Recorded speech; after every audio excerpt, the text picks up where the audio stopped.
귀족과 자본가들에게 거리의 눈을 치우게 하고 군대의 모든 계급장을 떼어버리며 평등한 유토피아를 선포했던 나라가 있었습니다. 그런데 그 나라 최고 권력자가 죽자 그의 뇌를 무려 3만 조각으로 쪼개 분석하는 기괴한 우상화를 감행했다는 걸 알고 계셨나요? 미국과 어깨를 나란히 하던 초강대국 소련이 단 70년 만에 지구상에서 영원히 사라진 진짜 이유, 지금부터 이야기해드리겠습니다. 1917년 레닌이 이끄는 볼셰비키가 10월 혁명에 성공합니다. 하루아침에 러시아는 노동자와 농민의 국가, 즉 소비에트 중심의 사회로 완전히 뒤집힌 거죠. 여기서 말하는 소비에트란 러시아어로 평의회를 뜻하는 말로 노동자, 농민, 군인 등의 대표가 모여 정책을 논의하고 행정 업무를 수행하는 대의기구를 뜻합니다. 수백 년간 이어져 온 신분제도 사라졌습니다. 새 세상이 왔다는 것을 온몸으로 보여주기 위해 과거 특권층이었던 귀족과 부르주아들에게 거리의 눈을 치우는 작업을 시켰습니다.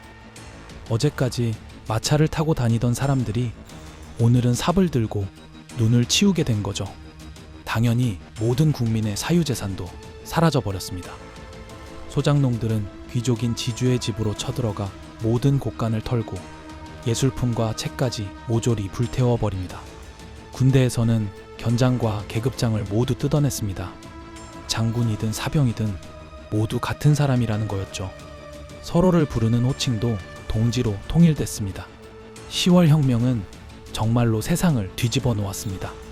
하루아침에 세상의 주인이 바뀌면서 귀족들과 자본가들은 말 그대로 날벼락을 맞게 됩니다.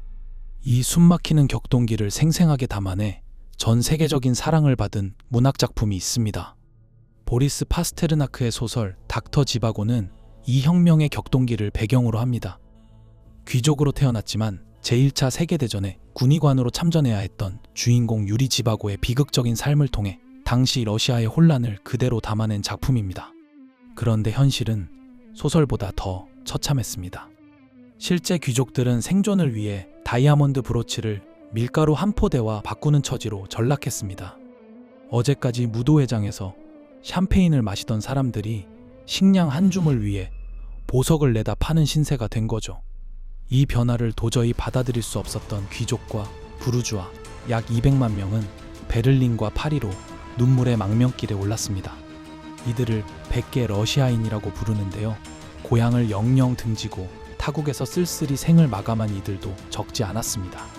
이처럼 내부적인 대개혁과 혼란이 휘몰아치는 와중에 정권을 잡은 레닌은 대외적인 약속을 지키기 위해 국가 영토의 거대한 살점을 통째로 내어주는 굴욕적인 선택을 감수해야 했습니다. 레닌이 혁명 전 민중에게 한 가장 큰 약속 중 하나는 제1차 세계대전에서 손을 떼겠다는 것이었습니다. 정권을 잡자마자 그 약속을 지켜야 했는데요. 1918년 레닌은 독일과 브레스트 리톱스크 강화 조약을 체결합니다. 전쟁에서 빠지는 대가로 러시아 서부 영토 약 70만 제곱킬로미터를 독일에 넘겨줬는데요. 이게 얼마나 큰 규모냐면 대한민국 남한 영토의 무려 7배에 달하는 크기입니다. 당연히 당내에서도 엄청난 반발이 있었습니다. 하지만 레닌은 이 불합리한 조건을 받아들일 수밖에 없었습니다. 지칠 대로 지친 민중의 지지를 유지하고 갓 세운 정권을 지키는 것이 더 급했으니까요. 국가의 영토를 잘라내는 치욕을 감수하면서까지 체제 존속을 선택한 겁니다. 막대한 영토를 포기하면서까지 대외적인 평화를 얻었지만 정작 진짜 끔찍한 피바람은 러시아 내부에서 터져나오기 시작합니다. 볼셰비키 정권이 들어선 지 겨우 8개월 만에 거대한 내전이 터집니다. 레닌에 의해 밀려난 맨셰비키 세력, 황제의 복권을 꿈꾸는 왕당파가 정권 전복을 시도했습니다. 여기에 더해 사회주의 체제를 반대하는 제국주의 국가인 영국, 프랑스, 일본이 이들에게 지원을 아끼지 않았죠. 혁명으로 세상이 바뀌나 했더니 곧바로 또다시 내전이 시작된 겁니다. 러시아 전역이 피바람과 혼란 속에 휩싸였고 수많은 민간인들이 또다시 고통을 겪어야 했습니다. 한 가지 재밌는 점은 이 당시 레닌은 부족한 전쟁 자금을 이것 수출로 충당했는데요. 세계 3대 진미 중 하나로 뽑히는 캐비어입니다. 러시아에서도 캐비어는 고급 음식에 속했는데요.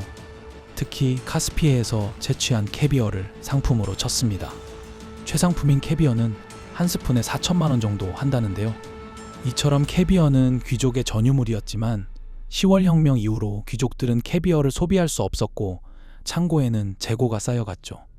이 재고를 수출하여 러시아 내전의 군자금으로 썼던 것입니다. 이 자금의 영향 때문일까요? 내전 2년 뒤 레닌의 붉은 군대는 그 수가 500만이 넘었고 그것을 토대로 내전을 진압합니다. 그 후 1922년 마침내 소비에트 연방, 소련이 공식 출범합니다. 혁명 이후 5년이 넘는 혼란 끝에 탄생한 새 나라였습니다. 초창기엔 4개의 회원국으로 시작했지만 훗날 15개의 회원국으로 늘어나며 지구 표면의 6분의 1을 차지하는 세계 최대의 연방국가가 되죠. 하지만 그로부터 2년 뒤인 1924년 1월 21일 레닌이 53세의 나이로 사망했는데요. 사인은 뇌졸중이었습니다.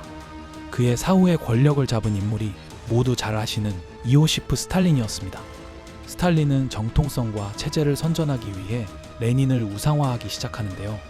그의 시신을 방부 처리해 전시하기까지 합니다.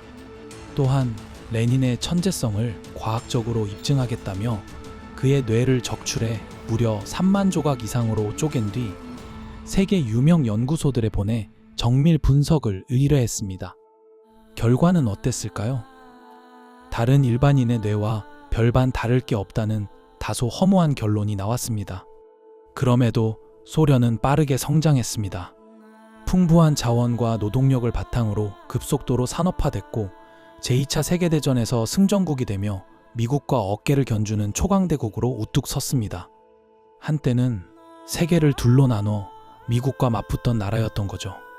미국과 세계를 양분하던 위풍당당한 소련이었지만 억지로 묶어놓았던 체제의 모순들은 결국 탄생 70년 만에 파국을 맞이하게 됩니다. 소련은 언어도 문화도 다른 수많은 공화국들을 사회주의라는 이념 하나로 묶어놓은 나라였습니다. 그런데 시간이 흐를수록 체제 모순이 쌓이고 억눌려 있던 민족주의가 폭발하기 시작했습니다.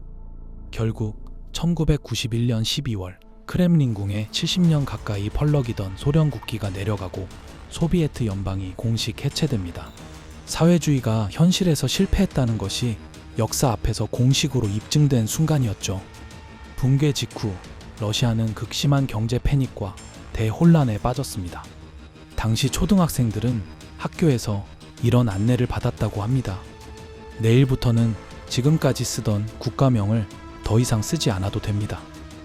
하루아침에 자신이 태어난 나라가 지도에서 사라진 겁니다. 혁명의 상징이던 호칭, 동지도 그렇게 역사 속으로 조용히 사라졌습니다. 혁명이 시작됐을 때 귀족들에게 눈을 치우게 했던 나라가 이번엔 자기 자신이 역사의 뒤안길로 사라지게 된 거죠. 모두가 평등한 유토피아를 꿈꿨던 최초의 사회주의 국가 소련.